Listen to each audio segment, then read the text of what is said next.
අද 2020 දෙසැම්බර් 20 ඉරිදා සිරස්ථාන මෑතකාලීන හෙරොයින් වැටලීමකදී ජාවාරම්කරුවක සතුව තිබූ විශාලම මුදල් තොගය සොයාගැනී.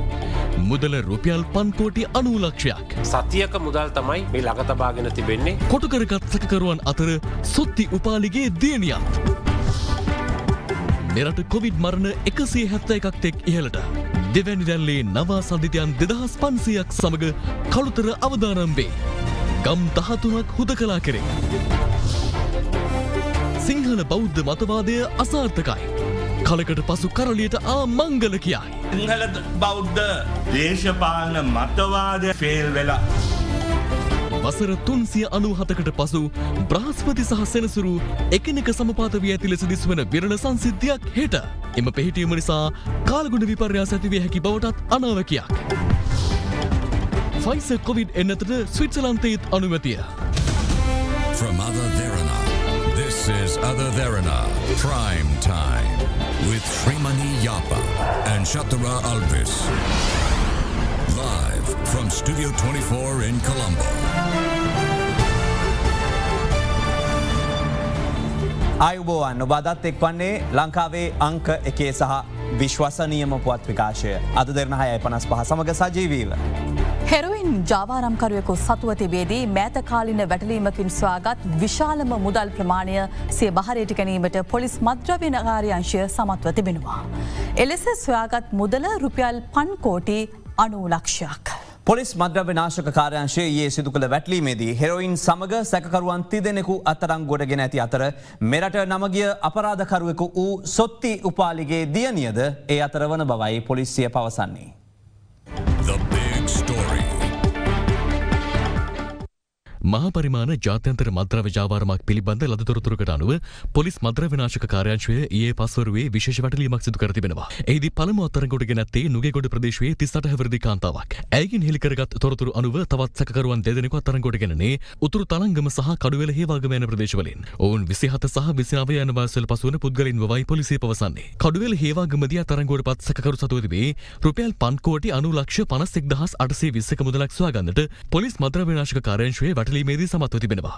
ඒම සැකකරුගේ මාළඹේ පිහිටි නිවසෙන් එම මුදල ඩුබායි රාජ්‍යයේ සිටින සංවිධානාත්මක අපරාධකාරී සමාජිකයෙකු සහ මද්‍රව්‍ය ජාවාරම්කරුවෙකු වන නදුන් චින්තක වික්‍රමරත්න හේවත් හරක් කටාට අයත් බවයි පොලිසිය පවසන්නේ. හෙරොයින් ජාවාරම්කරුවෙකු සතුව තිබේදී මෑතකාලීනව සොයාගත් විශාලම මුදල් ප්‍රමාණය ඒ බවයි පොලිසිය සඳහන් කළේ. සැකකරුවන් සන්තකයේ තිබූ හෙරොයින් ග්‍රෑම් 310ක්ද පොලිස් මද්‍රව්‍ය නාශක කාර්යාංශයේ සිය බහරියටගෙන තිබෙනවා. විමර්ශනය කරගෙන යාමේදී අනාවරණය වෙච්ච කාරණයක් තමයි මේ මුදල් ළඟ තබාගත්ත තැනැත්තා සතියක මුදල් තමයි මේ ළඟ තබාගෙන තිබෙන්නේ බැංකුවේ තැන්පත් කිරීමට පෙර. මෙම කෝටි 6කට ආසන්න මුදල සමග මේ ජාවාරම මෙහෙවනු ලබන්නේ වැලිගම ප්‍රදේශයේ පදිංචිව සිටි දැනට ඩුබායි රාජ්‍යයේ සිටින බවට විශ්වාස කරන තරා පුද්ගලයෙක් බවටයි අනාවරණය වී තිබෙන්නේ. වැටලීමේදී මුලින්ම අත්අඩංගුවට ගත්ත කාන්තාව ලංකාවේ මීට පෙර අපරාධ රැසකට සම්බන්ධ වෙලා හිටපු දැනට මියගොස් සිටින සොත්තිඋපාලි නැමැති පුද්ගලයාගේ දියණිය බවට අනාවරණය වෙලා තියෙනවා. අත්අඩංගුවට ගත්ත සැකකාරිය සහ සැකකරුවන් දෙදෙනා නුගේගොඩ සහ කඩුවෙල මහේත්‍රාත් අධිකරණ වෙත ඉදිරිපත් කිරීමෙන් අනතුරුව සතියක කාලයක් මද්‍රව්‍ය නාශක කාර්යාංශයේ බාරේ රඳවා තබාගෙන ප්‍රශ්න කිරීමට අධිකරණය විසින් අවසර ලබා දී තිබෙනවා. COVID-19 ආසාදිතයින් 262 දෙනෙකු සහ අද අලුතින් හඳුනාගත් බව යුද හමුදාපති ලුතෙන් ජෙනරාල් ශවේන්ද්‍ර සිල්වා මහතා පවසනවා. ඒ අතර රත්මලාන ප්‍රදේශයේ කර්මාන්ත ශාලාවක සේවකින් 23 දෙනෙකු ආසාදිතයින් ලෙස හඳුනාගෙන ඇති බවයි රත්මලාන සෞඛ්‍ය වෛද්‍ය නිලධාරී කාර්යාලය සඳහන් කළේ. කළුතර දිස්ත්‍රික්කයේ කළුතර සහ බේරුවල කොට්ටාශ වලින් ආසාදිතයින් වැඩි වශයෙන් වාර්තා වීමත් සමග ග්‍රාම නිලධාරී වසම් 13ක් පූර්ණ සහ අර්ධ වශයෙන් හුදකලා කිරීමට සෞඛ්‍ය අංශ කටයුතු කරනු ලැබුවා.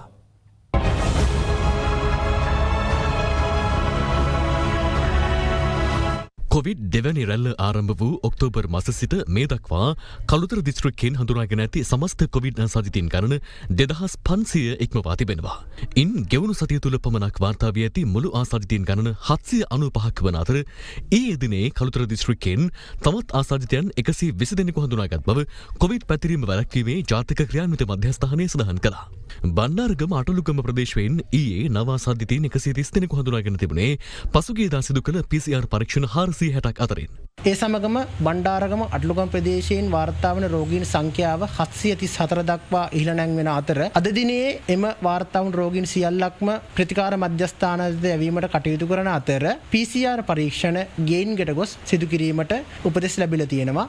කළුතර සෞඛ්‍ය වෛද්‍ය නිලධාරී කොට්ටාශයට අයත් කුරුඳුවත්ත මහවත්ත කුඩා හීනටියන්ගල වෙට්ටුමකඩ අක්කරගොඩ කළුතර දකුණ 725 සහ 725 B යන ග්‍රාම නිලධාරී වසම් සම්පූර්ණයෙන් හුදකලා කිරීමට පියවරගත් බව කළුතර සෞඛ්‍ය වෛද්‍ය නිලධාරී නිලංග ප්‍රේමසිරි මහතා සඳහන් කළා. එමෙන්ම කටුකුරුන්ද වේලාපුර සහ කලපුව යන ග්‍රාම නිලධාරී වසම්ද අර්ධ වශයෙන් හුදකලා කළ බවයි කළුතර සෞඛ්‍ය වෛද්‍ය නිලධාරීවරයා සඳහන් කළේ.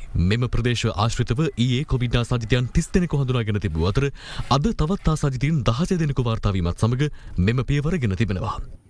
බේරුවල සෞඛ්‍ය වෛද්‍ය නිලධාරී කොට්ටාශයට අයත් මග්ගොන නැගෙනහිර මග්ගොන බටහිර සහ අක්කරමලය යන ග්‍රාම නිලධාරී වසම් 3 සඳහා සංචලන සීමා පනවා ඇතැයි බේරුවල සෞඛ්‍ය වෛද්‍ය නිලධාරී වෛද්‍ය වරුණ සෙනවිරත්න මහතා සඳහන් කළා. 17 වෙනිදා කරපු PCR පරීක්ෂණ වලින් 140න් 51ක් පොසිටිව් වුණ අක්කරමලය ප්‍රදේශයේ. ඉතින් අපිට තේරුණ දේ තමයි මෙතන රෝග ලක්ෂණ නැතුව රෝගීන් ගොඩක් සමාජයේ සැරිසරනවා.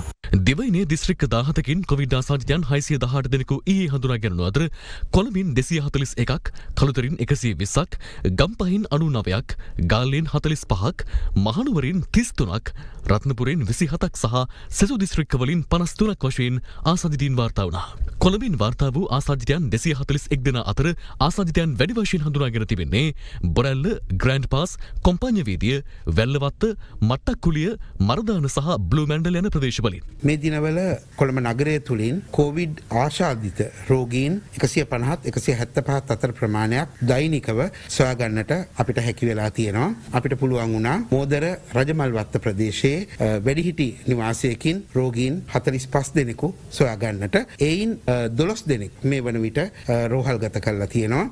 සුළු රෝග ලක්ෂණ මතුවීම නිසා නෙගටිව් අය මේ වන විට එම ස්ථානයේම නිරෝධානයට ලක් කරලා තිබෙනවා. කොළඹ රිච්වේ ආර්යාල මාරෝහලේ අධ්‍යක්ෂ වෛද්‍ය ජී විජේසූරිය මහතා පෙන්වා දෙන්නේ සිය රෝහල වෙත පැමිණෙන පිරිස් අතරින් දෛනිකව ආසාදිතයන් 6 දෙනෙකු පමණ හඳුනා ගැනීමේ ප්‍රවණතාවක් පවතින බවයි.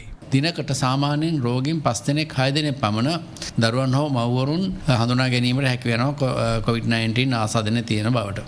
වැඩි ප්‍රමාණයක් ඉන්නේ ඉතා කුඩා දරුවන්. මේකට ප්‍රධානම හේතුව වෙලා තියෙන්නේ දෙමාපියන් අනවශ්‍ය ලෙස මේ දරුවන්ට ස්පර්ශ වීමට බාහිර සමාජයට ගැටෙන්න ඉඩ දීපු නිසා තමයි දෙමාපියන්ගේ ඒ නොසලකිල නිසා තමයි මේ දරුවන්ට මේ රෝගය වැරදිලා තියෙන්නේ. පාදුක්ක උඩුමුල්ල ප්‍රදේශයේ ඇඟලුම් ආයතනයකින් COVID-19 ආසාදිතයන් 9 දෙනෙකු හඳුනාගෙන තිබෙනවා. මීට පෙර එම ආයතනයෙන් එක් ආසාදිතයෙකු වාර්තා වූ අතර ඒ අනුව සිදු කළ PCR පරීක්ෂණ 34ක් අතරින් මෙම ආසාදිතයින් 9 දෙනා හඳුනාගෙනුණා. ගාල්ල දිස්ත්‍රික්කයේ ඉඳුරුව සෞඛ්‍ය වෛද්‍ය නිලධාරී කොට්ටාශයට අයත් තුන්දුව ප්‍රදේශයෙන් ආසාදිතයින් 41 දෙනෙකු හඳුනා ගැනීමත් සමග තුන්දුව බටහිර සහ තුන්දුව නැගෙනහිර යන ග්‍රාම නිලධාරී වසම් ඊයේ රාත්‍රියේ සිට ක්‍රියාත්මක වන පරිදි හුදකලා ප්‍රදේශ ලෙස නම් කෙරුණා. ගම්පොළ මූලික රෝහලේ සේවය කළ වෛද්‍යවරියකට කොවිඩ් ආසාදිත බවට පසුගියදා තහවුරු වූ අතර ඇගේ පියාටද වෛරස් ආසාදනය වී ඇතැයි හඳුනා ගැනුණා. ඒ අනුව පියා සේවය කළ ගම්පොළ ප්‍රදේශයේ කුකුළු මස් අලෙවිසලක් ආශ්‍රිතව සිදු කළ PCR පරීක්ෂණ 74ක් අතරින් තවත් 25 දෙනෙකුට වෛරස් ආසාදනය වී ඇතැයි තහවුරු වුණා. මේ අනුව ප්‍රදේශයේ කුකුළු මස් අලෙවිසල් 8ක් ඇතුළු දෙලෙනසල් 12ක් තාවකාලිකව වසා දැමුණු අතර හඳුනාගත් ආසාදිතයන් පිරිසක් ඊයේ රාත්‍රියේ ප්‍රතිකාර මධ්‍යස්ථාන වෙත යොමු කෙරුණා. විශේෂයෙන්ම අපිට හඳුනාගත නොහැකි මට්ටමේ රෝගීන් සමාජය තුළ වාසය කිරීම හින්දා ඔවුන් හරහා ආසාදනය පැතිරෙන ආකාරයක් හොඳටම නිරීක්ෂණය වෙනවා. විශේෂයෙන්ම ඉල්ලනවා රජය ඇතුළු බලධාරීන්ගෙන් මේ නත්තල් උත්සව සමය අවසානයත් එක්කම රටේ ඉතාමත්ම අවාසනාවන්ත විදිහට COVID-19 වසංගතය පැතිර ගිහිල්ලා දැඩි ව්‍යසනකාරයක් තත්ත්වයක් ඇතිවීමේ පෙරනිමිති මේ වෙද්දි පහළ වෙමින් තියෙනවා. මෙතර කොළොන්නාවේ පිහිටි khනිජ තෙල් තොග පරියන්ත සමාගමේ සේවකයන් අතරින් හඳුනාගත් COVID-19 ආසාදිතයන් ප්‍රතිකාර මධ්‍යස්ථාන වෙත යොමු කිරීමට ප්‍රමාණවත් වැඩපිළිවෙලක් නොමැති බවට ජාතික සේවක සංගමය චෝදනා කරනවා. කොළොන්නායි නිවායේ රේවක මහත්මයෙක් ශල්‍ය කර්මයක් සඳහා රෝහලට ඇතුළත් වෙනවා. ඇතුළත් කර ගැනීමට PCR පරීක්ෂණයක් කරනවා. PCR පරීක්ෂණේ ඔහු පොසිටිව් වෙනවා. ඒ වාර්තාව අරගෙන සංස්ථාවක ඔහුට කියනවා වහාම කොළොන්නාවෙන් කියන ගෙදර යන්න කියලා. සඳුදා ගෙදර ගිය කොවිඩ් රෝගියාව බ්‍රහස්පතින්ද හවස තමයි ඔහුව ගෙනියන්නේ රෝහලට. 14 දෙනෙකුට ඊයේ වෙන විට කොළොන්නාවේ කොවිඩ්. මොකද රජයේ විසින් කරන කොවිඩ් පරීක්ෂණයේ වාර්තා වෙන්න අවම දවස් 4ක් යනවා. මේක මුදල් ගෙවලා කරන්න යනකොට පාලනාධිකාරිය මුදල් දෙන්න බැහැ කීම මත ඒක හිර වෙනවා. මේ වෙන විට කිසිදු පෞද්ගලික ඉන්ධන රථ බෙදා හැරීමේ කිසිම රියදුරෙක් සාරිය සහායකෙක්ව PCR කරලා නැහැ. ගබඩා 10ම කිසිදු සේවකයෙක්ව PCR කරලා නැහැ. සේවකයෝ 70 ගාණක් සති දෙකක් ඇතුලේ ඉන්නවා. අපි PCR ටෙස්ට් 56ක් කරා. 56ක් කරලා 12 දෙනෙක් ඒකෙන් පොසිටිව් කියලා අනිත් අය ඔක්කොම නෙගටිව්. ඊට අමතරව අපි අපේ ආයතනයේ මුදල් දීලා ඊයේ ටෙස්ට් 47ක් කරා. ඒකේ හැමෝම නෙගටිව්. ඊට අමතරව අනිද්දා වෙනකොට මේ PCR කරන වාහනය ගෙනල්ලා මෙතන 500ක් කරන්න බලාපොරොත්තු වෙනවා. මෙරට සමස්ත කොවිඩ් ආසාදිත මරණ සංඛ්‍යාව 171ක් දක්වා ඉහළ ගොස් තිබෙන්නේ තවත් මරණ 6ක් ඊයේ වාර්තා වීමත් සමගයි. ඒ අතරින් රෝහලකදී මිය ගොස් තිබුණේ 1 අයෙකු පමණයි. ග්‍රෑන්ඩ් පාස් පදිංචිව සිටි 39 හැවිරිදි කාන්තාවක් කොළඹ IDH රෝහලේදී මිය ගොස් තිබුණේ ලේ විෂවීම, බහු ඉන්ද්‍රිය අක්‍රියවීම සහ කොවිඩ් නියුමෝනියාව හේතුවෙන්. ගම්පහ වීරගොඩ පදිංචිව සිටි 68 හැවිරිදි පුද්ගලයෙකු කොවිඩ්-19 නිසා ඇති වූ පපුවේ ආසාදනයක් හේතුවෙන් වතුපිටිවල මූලික රෝහලට ඇතුළත් කරන අවස්ථාවේදී ජීවිතක්ෂයට පත්ව තිබෙනවා. මට්ටක්කුලේ පදිංචිව සිටි 77 හැවිරිදි පුද්ගලයෙකු කොළඹ ජාතික රෝහලට ඇතුළත් කරන අවස්ථාවේදී මිය ගොස් ඇති අතර අධිරුධිර පීඩනය, දේවැඩියාව සහ කොවිඩ් නියුමෝනියාව ඔහුගේ මරණයට හේතුවයි. මර්දාන පදිංචිව සිටි 76 හැවිරිදි පුද්ගලයෙකුද කොළඹ ජාතික රෝහලට ඇතුළත් කිරීමේදී මිය ගොස් ඇති අතර කොවිඩ්-19 නියුමෝනියාව ඔහුගේ මරණයට හේතුව ලෙස හඳුනාගන්නවා. කිරිවත් තුඩුව පදිංචිව සිටි 88 හැවිරිදි කාන්තාවක් නිවසේදී මිය ගොස් ඇති අතර කොවිඩ්-19 නිසා ඇති වූ පපුවේ ආසාදනයක් සහ අධිරුධිර පීඩනය නිසා ඇති වූ හෘදයාබාධයක් ඇගේ මරණයට හේතුවයි. බණ්ඩාරගම පදිංචිව සිටි 83 හැවිරිදි කාන්තාවක් නිවසේදී මිය ගොස් තිබෙන්නේ කොවිඩ්-19 නිසා ඇති වූ පපුවේ ආසාදනයක් සහ අධිරුධිර පීඩනය නිසා ඇති වූ හෘදයාබාධයක් හේතුවෙන්. මේ අතර මෙරටට පැමිණීමට නොහැකිව විවිධ රටවල රැඳී සිටින ශ්‍රී ලාංකිකයන්ට එළඹෙන 26 වෙනිදා සිට විදේශ කටයුතු අමාත්‍යාංශයේ අවසරයකින් තොරව මෙරට පැමිණීමට අවස්ථාව උදා වන බව ශ්‍රී ලංකා සිවිල් ගුවන් සේවා අධිකාරිය සභාපති උපුල් ධර්මදාස මහතා පවසනවා. කෙසේ වෙතත් විදේශගතව සිට මෙරට පැමිණෙන සෑම පුද්ගලෙකුම රජයේ හෝ පුද්ගලිකාංශයේ නිරෝධායන මධ්‍යස්ථානයක දින 14ක කාලයක් නිරෝධායනය වීම අනිවාර්ය බවයි යුද හමුදාපති ලුතෙනන්ට් ජෙනරාල් ශවේන්ද්‍ර සිල්වා මහතා පැවසුවේ. මේ අතර දැනට හුදකලා තත්ත්වයේ ක්‍රියාත්මක වැල්ලම්පිටිය පොලිස් බල ප්‍රදේශයේ සාලමුල්ල ග්‍රාම නිලධාරී කොට්ටාශය සහ කෝකිලා පාර ප්‍රදේශය හෙට උදෑසන 5 සිට හුදකලා තත්ත්වයෙන් ඉවත් කරන බව යුද හමුදාපති ලුතෙනන්ට් ජෙනරාල් ශවේන්ද්‍ර සිල්වා මහතා පවසනවා. එමෙන්ම වත්තල පොලිස් බල ප්‍රදේශයේ කෙරවලපිටිය ග්‍රාම නිලධාරී කොට්ටාශයේ නයිදුව ප්‍රදේශයේත් පෑලියගොඩ පොලිස් බල ප්‍රදේශයේ ගංගබොඩ ග්‍රාම නිලධාරී කොට්ටාශයේ ගංගබොඩ ප්‍රදේශයේත් කිරිබත්ගොඩ පොලිස් බල ප්‍රදේශයේ වෙලේගොඩ ග්‍රාම නිලධාරී කොට්ටාශයේ වෙලේගොඩ ප්‍රදේශයත් හෙට උදෑසන 5 සිට හුදකලා තත්ත්වයේ ඉවත් කරනවා. කෙසේ වෙතත් පෑලියගොඩ පොලිස් බල ප්‍රදේශයේ ගංගබොඩ ග්‍රාම නිලධාරී කොට්ටාශයේ නෙල්ලිගහවත්ත සහ පූරන් කොටුවත්ත යන ප්‍රදේශ හෙට උදෑසන 5 සිට හුදකලා ප්‍රදේශ ලෙස නම් කිරීමට නියමිතයි.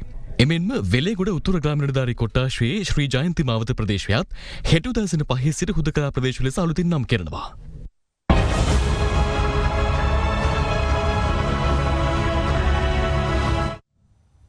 පර්යේෂණවලදී වැඩිම සාර්ථකත්වයක් අත්කරගත් ෆයිසර් බයෝඑන්ටෙක් කොවිඩ් එන්නත භාවිත කිරීමට ස්විට්සර්ලන්තයක් තීරණය කර තිබෙනවා. එයනෝ මෙම එන්නතට අනුමැතිය හිමි වූ 9 වැනි රට මෙයයි. ලොව රටවල් කිහිපයකම අනුමැතිය හිමි වූ ෆයිසර් බයෝඑන්ටෙක් කොවිඩ් එන්නතට ස්විට්සර්ලන්තයේද අනුමැතිය ලබා දී තිබෙනවා. තවත් නොබෝ දිනකින් මෙම එන්නත ජනතාවට ලබා දෙන බවයි එරට රජය පවසන්නේ. එමෙන්ම දෙසැම්බර් 22 වෙනිදා සිට ලබන ජනවාරි 22 වෙනිදා තෙක් නව කොවිඩ් පාලන සීමා පැනවීමටත් ස්විට්සර්ලන්තය තීරණය කර තිබෙනවා. ඇමරිකාවේ අනුමැතිය හිමි වූ දෙවන කොවිඩ් එන්නත වන මොඩර්නා එන්නත අවුරුදු 12ත් 18ත් අතර වයස්වල ළමුන්ට ලබා දිය හැකිද යන්න පිළිබඳ අධ්‍යයනය කරමින් සිටින බව මොඩර්නා සමාගම පවසනවා. මේ වන විට ඇමරිකාව තුළ කොවිඩ් මර්ධනය එන්නත් ලබා දීමට අවසර ඇත්තේ වයස අවුරුදු 18ට වැඩි අයට පමණයි. බ්‍රිතාන්‍යයේ ප්‍රදේශ කිහිපයක් නත්තල් නිවාඩු සමය තුළ වසා තිබෙන බව අගමැති බොරිස් ජොන්සන් නිවේදනය කළා. ඒ වඩාත් වේගයෙන් ව්‍යාප්ත වන කොවිඩ් වෛරස ප්‍රභේදයක් හඳුනාගෙන තිබීම හේතුවෙන්.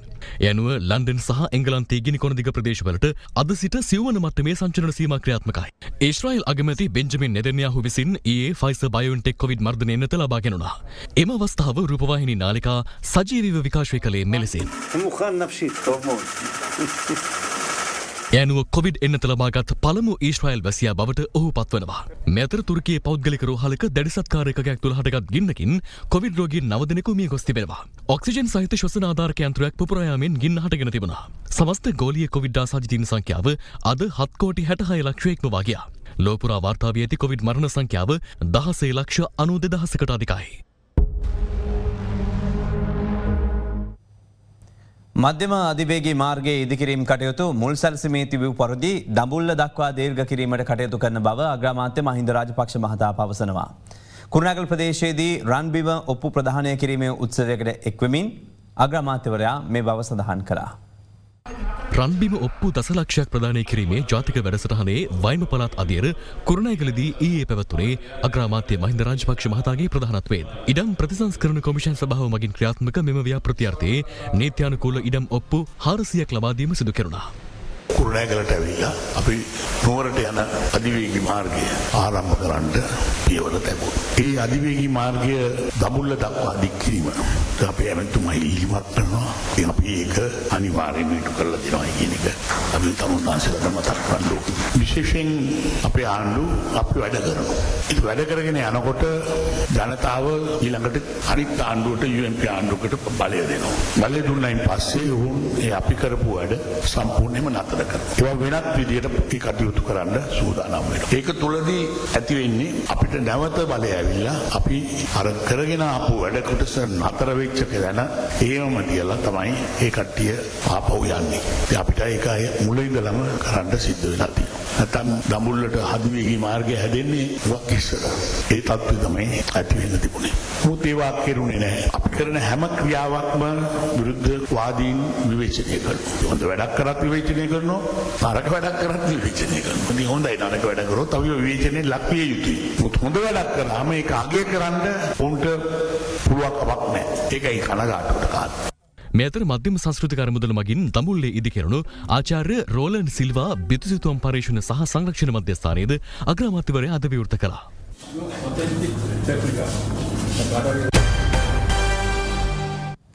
එළවලු ගොවීන් මුහුණ දී ඇති ගැටලු තමන් ඉදිරියේදී පාර්ලිමේන්තුව හමුවට ගෙන යන බව විපක්ෂ නායක සජිත් ප්‍රේමදාස මහතා පවසනවා.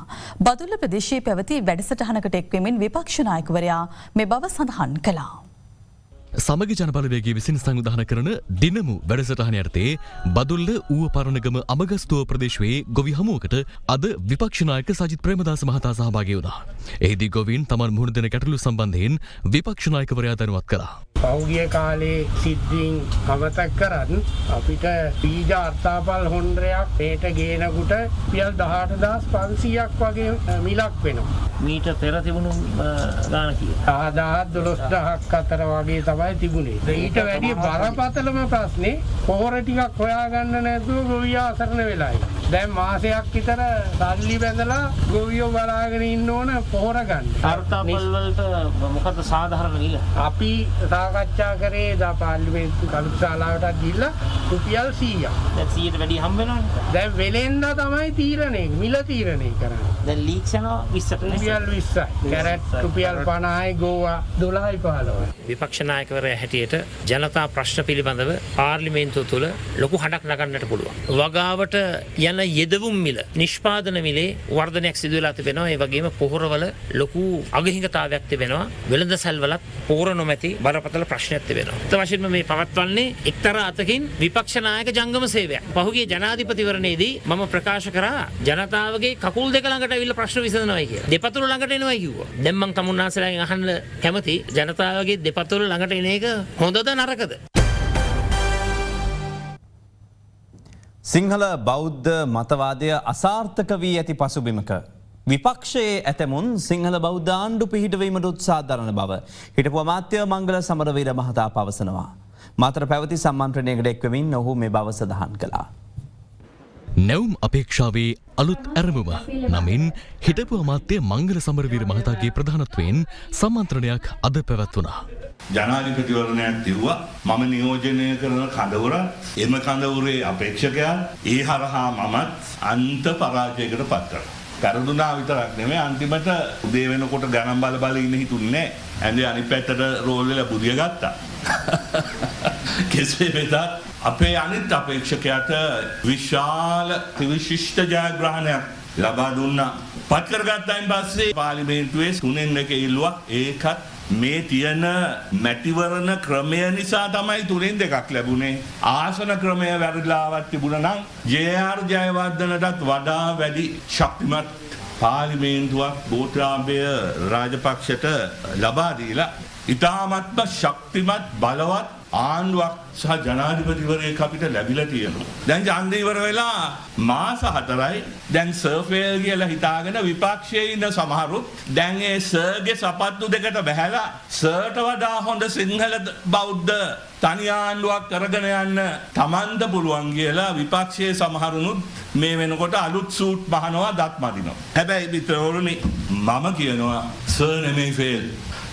නියෝජනය කරන දේශපාලන මතවාදයයි මේ වෙලේ මේ රටේ ෆේල් වෙලා අපේ මතවාදය වෙනස් නොකර ගෝඨාභය වෙනුවට තව කෙනෙක් ගෙනාවත් ඔය කතාවමයි ඉස්සරහට ඇදිලා යන්නේ. අවශ්‍ය වෙන්නේ ලිබරල් ප්‍රජාතන්ත්‍රවාදය. මේ රටට එක්සත් ජාතික පක්ෂය අවශ්‍යයි. එච්චරයි මං කියන්නේ. පක්ෂ විපක්ෂ දේශපාලන නියෝජිතින් දැක්වූ අදහස් කිහිපයක් වෙතයි දැන් අවධානය.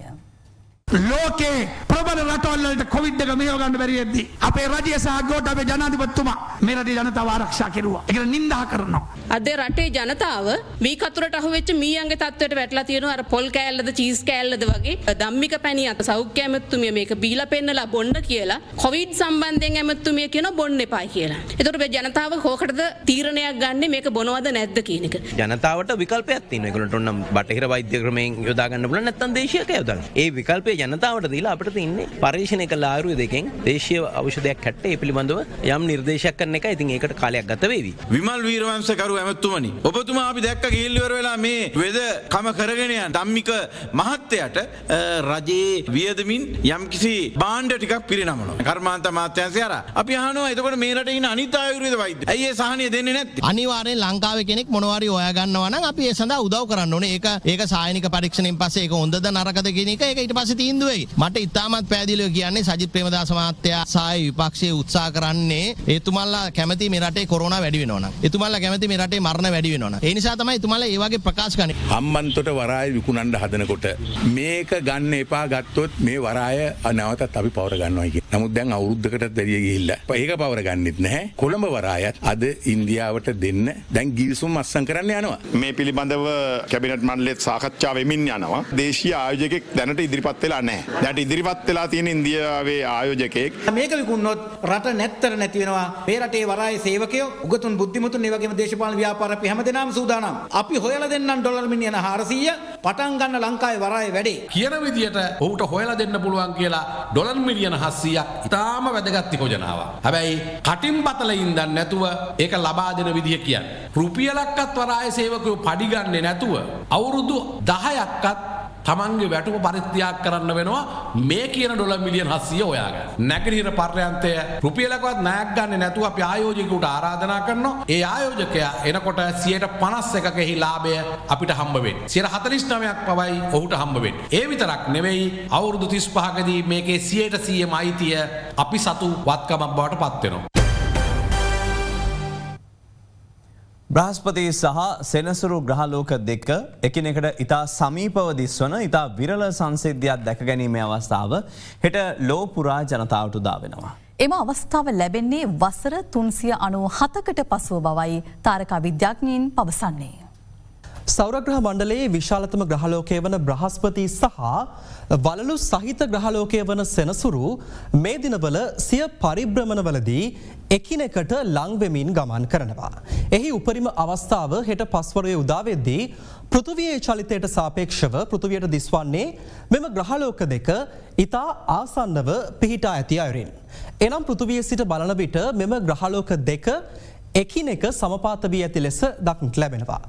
මෙහිදී සෙනසුරු සහ බ්‍රහස්පති ග්‍රහලෝක දෙකෙහි ගමන් පතවල වෙනසක් සිදුවන්නේ නැති වුණත් මේ පිහිටීම අනුව එය අපට දිස්වන්නේ ග්‍රහලෝක දෙක අතර අංශක 0.1ක් තරම් ඉතා අඩු කෝණික වෙනසකින්.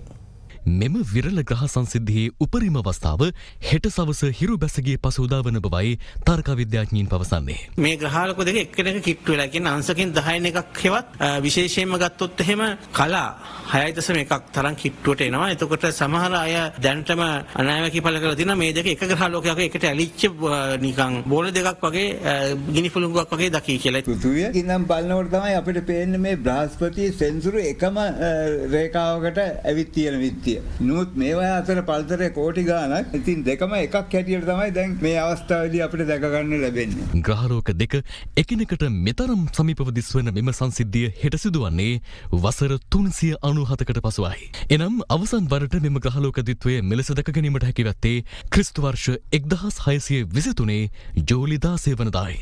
2000 බ්‍රහස්පති සෙනසුරුවේ කියලා ග්‍රහලෝක දෙක කිට්ටු වුණා. ඒකම 1980 දශකයේ මුල් භාගයේදීත් මේ බ්‍රහස්පති සෙනසුරුවේ බොහොම ළඟ පිහිටියා. නමුත් වර්ෂ 1610 දී පමණ සුප්‍රකට විද්‍යාඥ ගැලීලියෝ ගැලීලි තමයි හාහා පුරා දූරේක්ෂයකින් මේ බ්‍රහස්පති ග්‍රහය නරඹලා ඒකට ඇවිත්ති සඳවල් 4ක් විශාලම සඳවල් 4 සොයාගත්තා. නැවතත් හැබැයි මේක උදා වෙනවා 2080 දී. එතකොට අපි මං හිතන්නේ තරුණම ළමයෙක් මිසක් මේ ඉන්නේ කන්නේ දකින්න සාමාන්‍යයෙන් ඉතා විරලයි. ජීවිත කාලයටවත් දකින්න බැරි තරම් විරල දෙයක්. මෙම විරල සංසිද්ධිය පියවියසින් නැරඹිය හැකිද? කැමති අයට දුරේක්ෂ පාවිච්චි කරන්න පුළුවන්, කැමති අයට දෙනතියක් පාවිච්චි කරන්න පුළුවන්. පියවියසින් හොඳට පේනවා මෙයත්. ඒ අනුව වසර 397කට පසු සිදුවන මෙම විරල සංසිද්ධිය හෙට හිරුබැස යාමෙන් පසු පැහැදිලි බටහිර අහසේදී ලෝකවාසීන්ට දැක බලාගත හැකියි. ඔයගලන්ට හොඳ අහසක් තියෙනවා නම් බටහිර අහසේ හිරු බැස ගියාට පස්සේ මෙම සංසිද්ධිය බලා ගැනීමට හැකියාව තියෙනවා. මේ අතර මෙම සංසිද්ධියේ බලපෑමෙන් ලොව පුරා කාලගුණික වෙනස් වීම් සිදුවිය හැකි බව බ්‍රිතාන්‍ය රාජකීය තාරකා විද්‍යා සංගමයේ සමාජික තාරකා විද්‍යාඥ අනුරසී පෙරේරා මහතා පවසනවා. එහෙම වුණාම මේ බලපෑම වැඩි වෙනවා අපේ වායුගෝලයේ කෙරෙහි ඇති කරන. එතකොට ලෝකේ පුරාම කාලගුණ විපර්යාසය අපිට අහන්න ලැබෙයි. මොකද සීත ඍතුවේ ලබා තියෙන උත්තර අර්ධගෝලයේ දරුණු හිමකුණාටු ඒකම හිමපතන යන්නේ නැති වේවි. ඒකම දක්ෂිණ අර්ධගෝලයේ සූර්යාලෝකයේ හින්දා කැලෑගිනි ගැනීම ඒ වගේ දේවල් ඇති වෙන්න පුළුවන්. ඉතින් ඊට අමතරව නායයන් ගම් වතුර වගේ දේවල් ඇති වෙන්න පුළුවන් අපි බලාපොරොත්තු නොවූ පරිදි. නුවරඑළිය මාතලේ සහ මහනුවර දිස්ත්‍රික්කවල ප්‍රදේශ කිහිපයක නායාමයේ සහ කහ නිවේදන නිකුත් කර ඇති බව අපදා කළමනාකරණ මධ්‍යස්ථානය පවසනවා. දැන් තවත් පුවත් කිහිපයක්. මුලතිව් මල්ලාවේ වවුනිකුළුම් බැවට කැබ්‍රතයක් පෙරලීමෙන් ඊයේ පස්වරුවේ සිදු අනතුරින් ජීවිතක්ෂයට පත් වූ කුඩාලමුන් දෙදෙනා ඇතුළු තිදෙනාගේ සිරුරු ඊයේ පස්වරුවේම ගොඩ ගැනුණා. අනතුරින් මියගොස් ඇත්තේ මල්ලාවේ සෙල්වපුරම් ප්‍රදේශයේ වදිංචුව සිටි 38 හැවිරිදි පුද්ගලයෙකු, ඔහුගේ 3 හැවිරිදි දියණිය සහ අසල්වැසි 12 හැවිරිදි පිරිමි දරුවෙක්.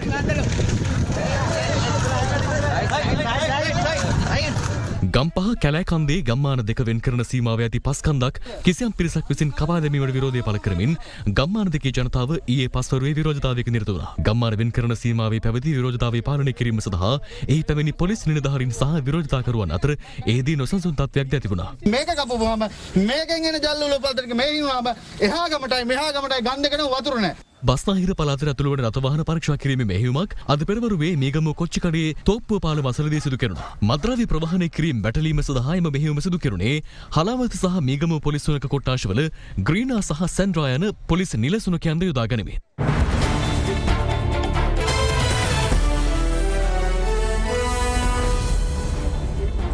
අද ක්‍රීඩා තොරතුරු ගෙනෙන්නේ චතුර කොඩිතුවක්. අයිබෝන් චතුර. අයිබෝන් චතුර. සංචාරක පාකිස්තාන සහ නවසීලන්ත කණ්ඩායම අතර පැවති දෙවන 20/20 ක්‍රිකට් තරගය කඩලු 9කින් ජය ගැනීමට නවසීලන්තය අද සමත් වුණා.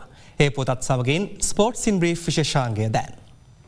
තරගයේ කාසිය වාසිය දිනා පළමුව පන්දුර පහර දුන් පාකිස්තානය නියමිත පන්දුවර 20 අවසානයේ කඩලු 6ක් දැවී ලකුණු 163ක් රැස් කිරීමට සමත් වුණා. පාකිස්තානය වෙනුවෙන් සාර්ථක ඉනිමක් ක්‍රීඩා කළ මොහමඩ් හෆීස් නොදවී ලකුණු 99ක් රැස් කළා. විශිෂ්ට පන්දු යැවීමක නිරත වූ ටීම් සවුතේ ලකුණු 21 කර කඩලු 4ක් දවා ගත්තා. ලකුණු 164ක ජයග්‍රාහී ඉලක්කයක් හමවා යාමට පිටට පිවිසෙන නවසීලන්තය පන්දු 19යි පන්දු දෙකකදී එක් කඩුලක් පමණක් දැවී ජයග්‍රාහී ඉලක්කය පසු කර ගියා. ටිම් සයිෆර්ට් නොදවී ලකුණු 84ක් රැස් කළ අතර නායක කේන් විලියම්සන් නොදවී ලකුණු 57යි. New Zealand will win it. එනෝ තවත් තරගයක් ඉතිරිව තිබෙදීම තරගාවලියේ ජය හිමි කර ගැනීමට නවසීලන්තය සමත් වුණා. අබුඩාබි T10 ක්‍රිකට් තරගාවලියේ කණ්ඩායම් වෙනුවෙන් තෝරාගත් ප්‍රධාන ක්‍රීඩකයින් නිවේදනය කරනු ලැබුවා. ඒ අනුව ශ්‍රී ලංකාවේ තුන් ඉරියව් ක්‍රීඩකයන් වන තිසර පෙරේරා පූනේ ඩෙවිල්ස් කණ්ඩායමේ ප්‍රධාන ක්‍රීඩකයා ලෙස නම් කර ඇති අතර බංග්ලා ටයිගර්ස් කණ්ඩායමේ ප්‍රධාන ක්‍රීඩකයා ලෙස ඉස්රුදාන නම් කර තිබෙනවා. එමෙන්ම බානුක රාජපක්ෂ, අවිෂ්ක ප්‍රනාන්දු සහ දුෂ්මන්ත චමීර වෙන්දේසි නොකර කණ්ඩායම් තුලම රඳවා ගැනීමට තීරණය කර තිබෙනවා. අබුඩාබි T10 ක්‍රිකට් තරගාවලිය ජනවාරි 28 වෙනිදා සිට පෙබරවාරි 6 වෙනිදා දක්වා එක්සත් අරාබි එමිරාජ්‍යයේදී පැවැත්වීමට නියමිතයි.